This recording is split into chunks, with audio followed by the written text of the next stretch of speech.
شاء الله الامل موجود يا حاج، الامل موجود. انا مش مصدقه ان انا ممكن في استئناف وهيكون خير. كفايه في استئناف، كفايه القلق اللي انا عايش فيه، كفايه القلق اللي عايش فيه. احنا العبد يوم الناس عارفين احنا هنقعد ازاي ولا هنعيش ازاي بعد الخبر اللي سمعنا ده. والله العظيم ما عدنا عارفين احنا هنعيش ازاي من الخبر اللي سمعنا ده. هنعيش ازاي وهنتأقلم ازاي وهنشتغل نشوف شغلنا ازاي. ما عدناش في حاجة من دي خالص. الواحد حتى كان يعني احنا كنا ما دناش الاكل من الصبح والله العظيم.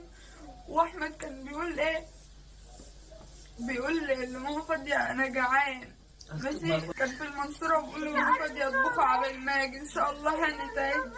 ماما فادية طلعت كبدة وعملت كبدة جاي مش في نفسي حتى حاجة. وماما فادية جاي هو قال لي في التليفون، يعني هو قال لي الخبر في التليفون ولا عليه، قال لي الخبر في التليفون. بس العظيم انا واخده الصدمه، انا مش مصدقه لحد دلوقتي والله العظيم. اقسم بالله بقول ان شاء الله انا حاسه ان انا في حلم.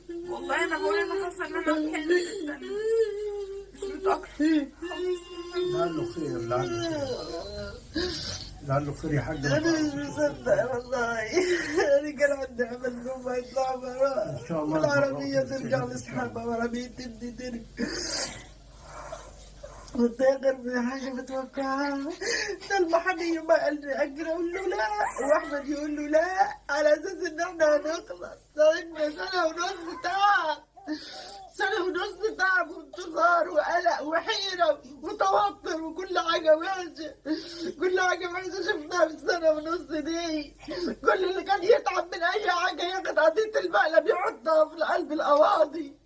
كل حاجة كانت قضية المقلب، عملوها لنا قضية مقلب. يعني ما كان بيعمل ايه؟ ابني عمل ايه؟ انا عاوز اعرف ابني عمل ايه؟ اللي احمد ابني ضره يجي يقول ابني ده هو ضرني. كان احمد ضر فرد واحد من البلد كلها يجي يقول ده هو ضرني.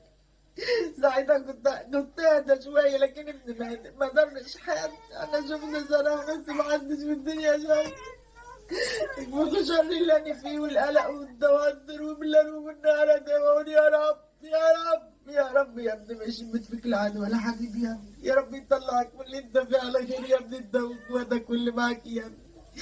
كان عندي امل قلت بفتح بس عشان انا تعبانه مش قادره وحاسه ان الوقت صعب علي. عمل ما هو يجي. ناس من حبايبنا يقولوا لنا على احمد وانا اقول اصبروا شويه.